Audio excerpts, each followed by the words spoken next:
আজ থেকে ২৪ বছর আগে এক ভোরবেলা ১৯৯৮ সালের ১৩ই জানুয়ারি মুর্শিদাবাদের জলঙ্গির পদ্মা বাঁকে ঘটে গিয়েছিল এক মর্মান্তিক দুর্ঘটনা। যে দুর্ঘটনায় ৫৭ জন ছাত্রছাত্রীর প্রাণ চলে গিয়েছিল। রোজার সেহরি খেয়ে অনেকেই কাজে বেরিয়েছিলেন। ভোরবেলায় অতিরিক্ত মাছ পাওয়া যায়, আর সেই আশাতেই অনেকেই নৌকা নিয়ে নেমে পড়েছিলেন পদ্মার জলে।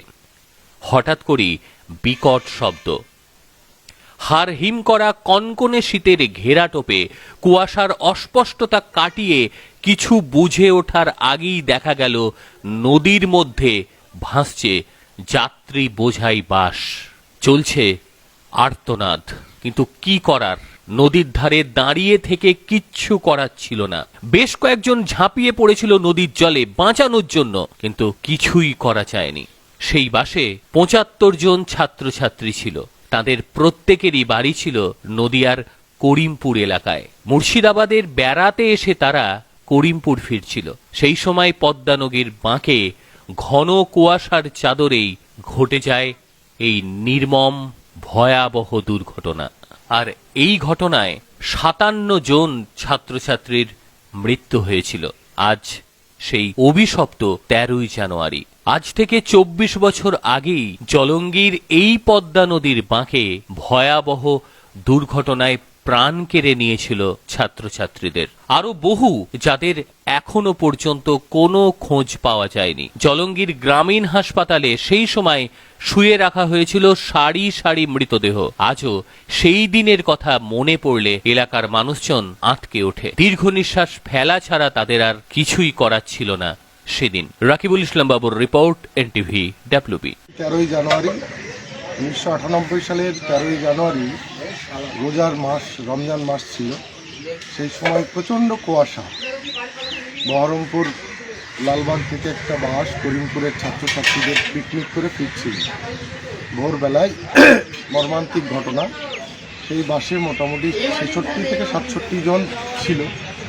সেই বাস পদ্মায় জলে কুয়াশায় না দেখতে পেয়ে গভীরে চলে যায় এবং সেখানে সারাদিন প্রচুর মানুষ এবং স্থানীয় প্রচুর ডুবুরির, ঠিক ট্রেনিংপ্রাপ্ত না, তবুও ডুবুরির মতো কাজ তারা করে উদ্ধার করে ৫৭ জন।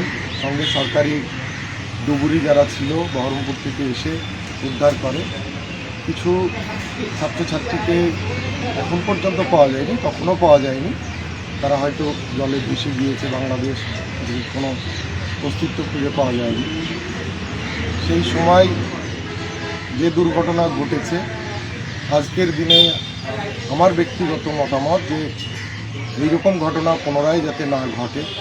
সেদিনকার দিনটার কথা মনে হলেই মনের মধ্যে যেন কেমন করে ওঠে। মানে সেই দৃশ্য যারা যারা দেখেছে তারাই জানে। আমি সেদিনকে সকালবেলায় ভাগীরথী ট্রেনে কলকাতায় যাচ্ছিলাম। যেহেতু মোবাইলের এত অ্যাভেলেবল ব্যবস্থা ছিল না তখন, কিন্তু আমি আমার মোবাইলে খোঁজ পেয়েছিলাম যে জলঙ্গি বাজারে জলঙ্গি নদীতে বাস ডুবি হয়েছে এবং বিরাট ধরনের ঘটনা ঘটেছে। সঙ্গে সঙ্গে ওখান থেকে নেমে বাস ধরে আসতে আমার একটা দেরিও হয়। এসে আমি যা দেখি তা হচ্ছে উদ্ধার কার্য শেষ এবং সেই ডেড বডিগুলো হাসপাতালে লাইন দিয়ে রাখা আছে। সঙ্গে সঙ্গে মন্ত্রী সুভাষ চক্রবর্তীর সঙ্গে যোগাযোগ হয়। তিনি হেলিকপ্টার চলে এখানে আসেন এবং তৎকালীন সময়ে মানে আমাদের সভাধিপতি এমপি সাহেব ছিলেন, সবাই সেই সময় হাজির হন এবং আমাদের এলাকার সমস্ত মানুষ শোকে আচ্ছন্ন হয়ে পড়ে এই ঘটনা দেখে। এবং সবকটাই, যে কটা দেহ পাওয়া গেছিল সবকটাই শুনলাম, মানে জানা গেল পরে যে ওটা সব নদিয়া জেলার মধ্যেকার, ওরা পিকনিক করে ফিরছিল। এইরকম একটা অভিশপ্ত দিন সেদিন গিয়েছে। কাজে ১৩ই জানুয়ারির কথাটা মনে হলেই ওই কথাটা আবারও সামনে ভেসে আসে। বাড়ি থেকে সাইকেলে আমি নিজে ছোট হলেও টিউশন পড়তে আসছিলাম এবং টিউশন পড়তে আসতে গিয়েই পদ্মার বাঁকে প্রচুর জনসমাগম হয়েছিল এবং সেখানে শুনতে পেলাম যে করিমপুর এলাকার প্রায় ৬০ জনেরও বেশি ছাত্রছাত্রী তারা শিক্ষামূলক ভ্রমণে মুর্শিদাবাদ জেলার ঐতিহাসিক হাজারদুয়ারি থেকে শুরু করে বিভিন্ন জায়গায় ভ্রমণ করে যখন বাড়ি ফিরছিলেন, ভোরের কুয়াশায় রাস্তা ভুল করে সেই 60 জনের বেশি ছাত্রছাত্রী নিয়ে চলন্ত বাসটি পদ্মার গর্ভে তলিয়ে যায়। শত শত মানুষের কান্না, আর্তনাদ, চিৎকারে প্রচুর মানুষের সেখানে সমাগম হয়।